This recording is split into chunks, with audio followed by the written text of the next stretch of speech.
Bem-vindos a mais um episódio do Por Detrás do Experience. Patrícia, durante estes episódios temos falado muito sobre a tua história, sobre as mulheres, aquelas que passam pela experience pela clínica, mas também sobre as que passam pela tua vida ao longo destes 11 anos. Mas hoje queremos falar sobre algo que tem passado mais despercebido até agora. Quando alguém entra na tua clínica, vê um espaço bonito, um ambiente acolhedor e uma equipa que funciona em perfeita sintonia. E nós queremos saber como é que se constrói uma equipa assim. Ou seja, nos primeiros tempos praticamente eras tu sozinho e em que momento é que tu percebeste que já não dava mais, que já não era possível continuares a crescer sem alguém para acompanhar esse crescimento. Eu comecei sozinha, trabalhei sozinha durante 3 anos, mais ou menos. Até que realmente, na altura, eu nem tinha não tinha experiência, não tinha noção de um negócio. Eu atirei-me só, a cair de paraquedas aqui no fundo, porque era uma coisa que eu queria muito, mas não fiz uma preparação antes, não fazia a mínima ideia como gerir um negócio nem uma equipa. Foi mesmo o decorrer normal de afluência de trabalho, agenda cheia e precisar de alguém para me ajudar. E tive várias pessoas que foram passando por cá, porque eu ainda não entendia muito bem de como gerir uma equipa, como trabalhar a equipa de forma a que funcionasse, porque isto de lidar com pessoas é realmente muito complicado. E é importante que as pessoas assumam o papel e que entendam o valor e a missão da nossa empresa, do nosso trabalho. E eu quero entregar um serviço completamente diferenciado, então sou muito mais exigente nesse aspecto. Por isso não é fácil, mas é algo que é preciso ser trabalhado. Trabalho muito na base da motivação. Também de elas não se esquecerem delas e conhecerem o valor delas e de certa forma entenderem como é que funciona tudo cá dentro. Mas acho que foi quando eu realmente percebi que precisava de ter mais pessoas e alinhadas comigo. Acho que só quando surgiu o Experience é que começou a fazer mais sentido para mim, é que comecei a ter mais noção do que era um negócio e o que era ter uma equipa. E foi difícil confiar noutra pessoa para basicamente pegar num projeto que é teu. Completamente. Foi uma coisa que eu sempre tive muita dificuldade, foi confiar. Porque parece que nunca ninguém faz como nós, nunca ninguém nos entende, e ao mesmo tempo os clientes acabam por ter sempre a preferência de ser atendido pela dona. Foi difícil, mas acho que quando nós temos os nossos... temos tudo muito bem alinhado, muito bem estruturado e a nossa equipa bem alinhada com o que nós pretendemos entregar, o cliente passa a entender e a confiar nos nossos como é um de nós, e é mesmo por aí. Lembras-te de sentiste na tua primeira contratação? Lembro-me do que senti na minha primeira contratação. Foi muito complicado no início porque, era como disse, gerir um negócio era uma coisa completamente nova para mim. E então sentir o peso da responsabilidade, principalmente, assustava-me, porque tinha receio, era mais uma pessoa, era uma pessoa que dependia de mim, era um ordenado que eu tinha que pagar ao final do mês e por muito que eu dissesse que tinha agenda cheia, tinha trabalho, tinha tudo, tinha medo de chegar aquele dia e não ter capacidade para retribuir, e isso foi um peso muito grande. E o que é que tu procuras numa pessoa quando vais a contratá-la? Ou seja, o que é que tu valorizas mais? Neste momento, ou a Patrícia de há 11 anos atrás? As duas. As duas. Que são pessoas completamente diferentes e neste momento eu valorizo coisas completamente diferentes. Na altura, eu acho que nem pensava muito. Eu pensava muito no trabalho em si. No que interessa é fazer o trabalho bem feito, Isso é sempre, claro que sim, mas pensava mais na agenda cheia, do trabalhar, que interessa que ela trabalhe e não me preocupava com mais nada. Não é dizer que era um número ou que era, mas no fundo o que me interessava era o que ela entregava, mais nada, ponto.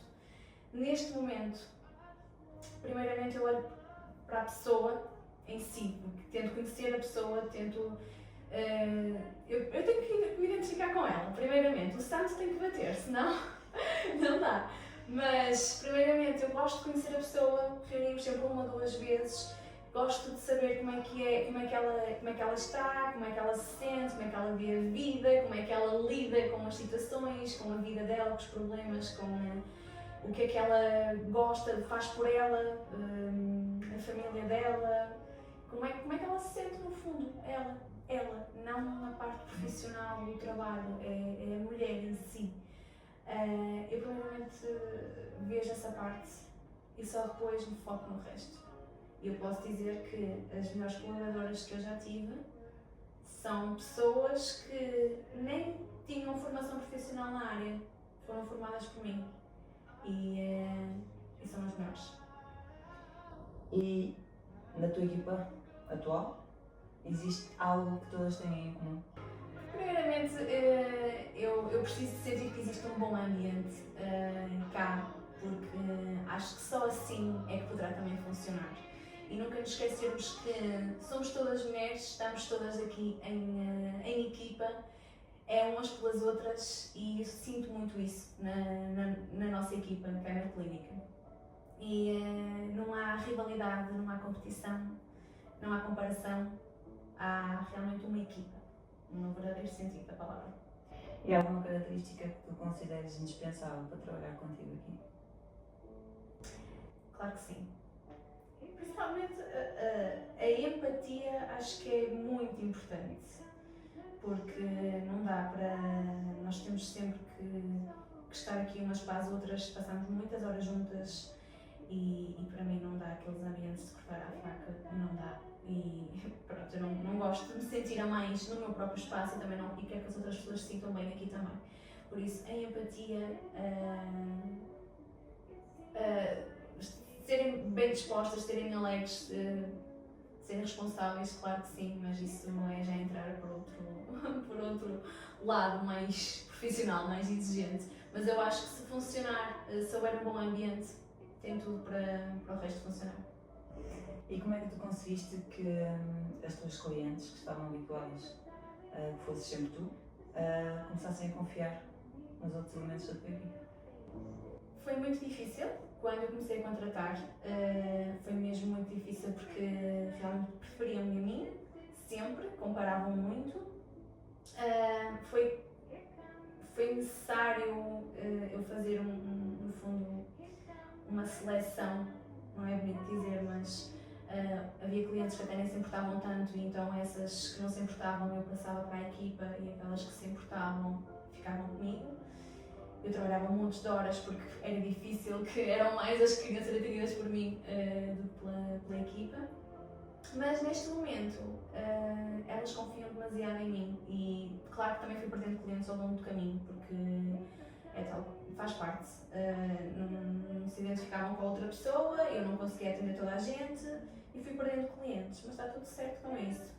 Neste momento a equipa está completamente alinhada com o que eu pretendo entregar, fazem tão bem ou melhor do que eu, por isso as clientes são satisfeitas e então, consequentemente, eu também. E o que é que aprendeste sobre liderança ao longo destes 11 anos? Liderar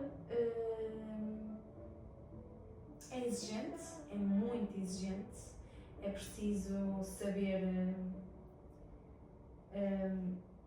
separar algumas águas, porque ser líder exige muito de nós e nem sempre nós estamos bem, porque não é só a parte profissional, temos toda uma vida fora do trabalho, mas temos que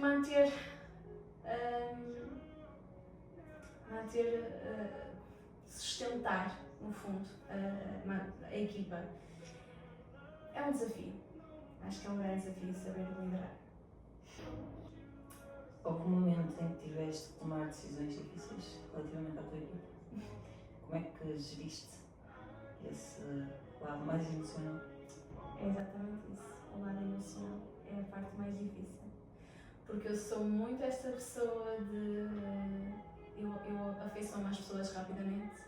E como eu falo de empatia, eu sou essa pessoa, sou muito empática e gosto de realmente saber como é que a pessoa está, preocupo-me muito com o bem-estar dela, dentro e fora do trabalho. E acabo por criar ligação, proximidade com as pessoas e torna-se muito complicado quando se tem que tomar algum tipo de decisão, atitude, porque é necessário. No fundo, aí é saber separar um pouquinho as coisas. A empresa é uma coisa, a parte da amizade é outra, mas nem sempre as pessoas sabem separar isso. E para mim também é complicado, muitas vezes. E quando há certos limites que são ultrapassados, aí é a parte em que eu tenho que pôr o coração de lado e tomar uma decisão. E foi muito difícil. Não vai há muito tempo que eu tive de tomar esse tipo de decisões. Mas faz parte do processo e seguimos firmes. E qual é o maior desafio de liderar pessoas? No fundo, somos todos diferentes. Cada uma, nós temos vidas diferentes, temos situações, crescemos de formas diferentes, conhecemos, ou seja, fomos educadas de certa forma de formas diferentes, por isso cada uma é muito própria, não é? Por isso é tentar equilibrar tudo para que se consiga liderar da melhor forma as pessoas, por serem realmente personalidades diferentes. E agora a pergunta para queijinho. Hoje consegues desligar do teu trabalho sabendo que tens uma equipa preparada para continuar a tua missão? Hoje consigo. Mas se me dissessem há menos de um ano atrás, não conseguia. E foi assim durante estes 10 anos, 11 anos. Nunca consegui tirar férias, porque eu não conseguia desligar do trabalho. Tirava uns fins de semana, mas mesmo assim era sempre a pensar no trabalho. Eu ficava aqui, era a Patrícia saía da clínica, mas a clínica não saía da Patrícia. Neste momento, completamente, consigo. Confio a 100% na equipa que tenho e não me faz confusão nenhuma. Sei que estão completamente alinhadas com o que eu pretendo entregar e confio mesmo. E neste momento, qual é o sentimento que prevalece quando olhas para a equipa que tens? Eu acho que de gratidão, porque muitas vezes eu penso que eu achava que não queria conseguir ter, no fundo, uma equipa tão bem alinhada, porque foram muitas situações que foram acontecendo e como eu queria algo tão grandioso, tão diferenciador, não é fácil encontrar pessoas alinhadas com isso e que entreguem o que eu quero entregar. Por isso, o ver que a equipa está tão bem alinhada, que entendem qual é que é o meu objetivo, a minha missão, a minha visão, acima de tudo. É muito giro a forma como elas assumiram o papel, no fundo, porque estão sempre a inovar e a pensar em mais, às vezes até mais do que eu. Até olha, fazemos assim, vamos fazer. E é incrível. Eu costumo dizer, olha, quando nós achamos que já estamos no topo, eu quero seguir. Não é ali, volta mais um degrauzinho, vamos pensar um pouquinho mais à frente. E elas fazem isso até melhor do que eu. Por isso, acho que gratidão é a palavra certa, porque eu nunca pensei que iria conseguir, sinceramente. E se cada uma dessas pessoas se despedisses para resumir o experience numa palavra, qual gostarias que fosse essa palavra? Transformador e impactante.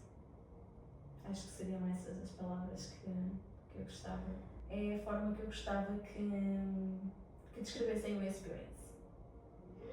E para terminar, qual é o maior orgulho que tu tens enquanto líder? Acho que o ser resiliente é o que me deixa mais orgulhosa, porque só nós sabemos o que está por trás de uma empresa e da nossa vida mesmo pessoal, e não é fácil manter firme e suportar tudo, por isso acho que resiliência. Por trás de cada marca há uma história, por trás de cada conquista há escolhas, e por trás do Patrícia Mota Experience há uma equipa que todos os dias transforma uma visão numa realidade, porque não é nenhuma experiência que se possa construir sozinha. Obrigada por assistirem a mais um episódio e esperamos por vocês.